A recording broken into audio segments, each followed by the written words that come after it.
Hörmətli tədarükçülər,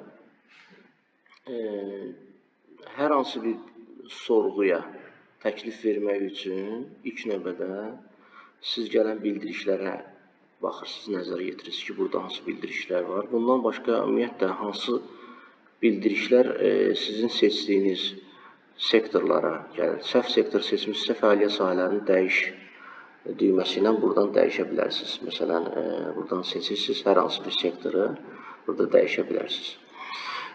Və yaxud da ki, ümumiyyətlə sizə gələn meylə baxırsınız, hansı ki qeyd eləmişsiniz. Meyli qeyd etdiyiniz yeri də deyim ki, meyl buradakı sağ tərəfdə profildə qeyd olunur. Profildə hansı meylə qeyd etmişsinizsə, ora gələcək. Ta ki meylə gələn adresi tıklayırsınız, belə deyim. Bura baxır. Bu hal-hazırda test portalıdır, test bir sorğudur. Bunun üzərindən baxırıq.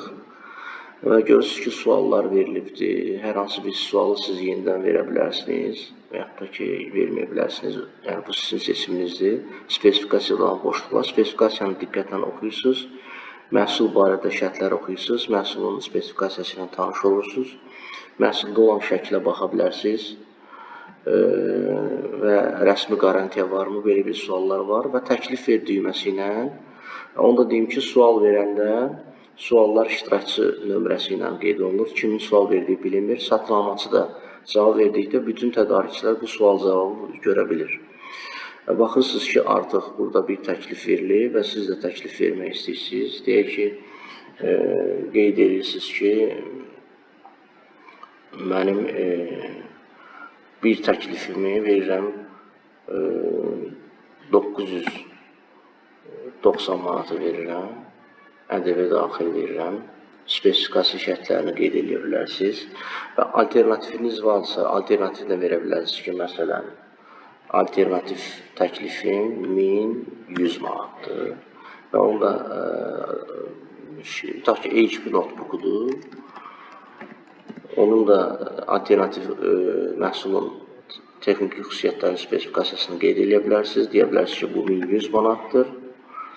Və yaxud da ki, aşağı qiymətədir. Xüsusi tələbləriniz, qarantiya varmı? Cavab verə bilərsiniz. İstədiyiniz seçimi qeyd edə bilərsiniz. Məsələn, 1 il qarantiyadır. Çatdırılması yoxdur. Deyək ki, bu çatdırılma yoxdur deyiriksə, və yaxud da ki, varsa deyiriksə, şərtləri də seçirik buradan. Məsələn, DDP ilə seçirik, avtomatik satın-almaçının adresi çıxır. Zəmanət deyək ki, veririk 12 ay. Yaxud da ki, Çindir istehsalçı. Təklifin etibarlıq müddətini qeyd edə bilərsiniz, eləməyə edə bilərsiniz. Və təklifi göndər düyməsi vurduqda təklifiniz qeyd alınır. Burada baxırsınız ki, sizin əsas təklifiniz 2-ci yerdədir. Alternativ qiymət təklifiniz isə 4-cü yerdədir. Yəni, amma kimin verdiyini, nə qədər qiymət verdiyini bilmirsiniz.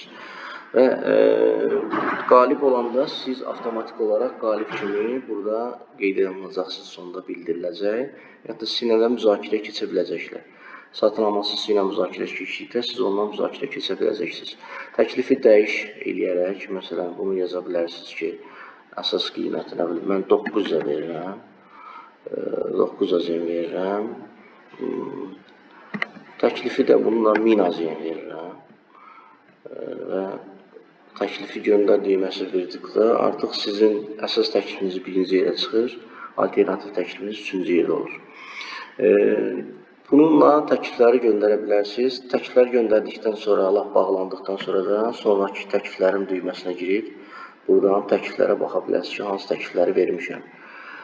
Qalib də olduqda siz qalib kimi burada qeyd ediləcəksiniz.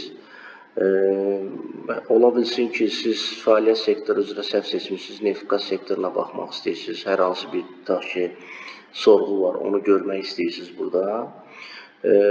Burada yəni, həmin sektorun üzərinə vurursunuz, görürsünüz, sorğuya girə bilmirsiniz.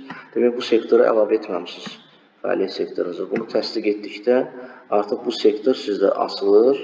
Buna da girib təklif verə bilərsiniz və yaxud da ki, bitməyibsə müddət əlbəttə. Hər hansı bir sualınız olsa 055 300 35 91 nömrəsi ilə əlaqə saxlaya bilərsiniz. Təşəkkür edirəm.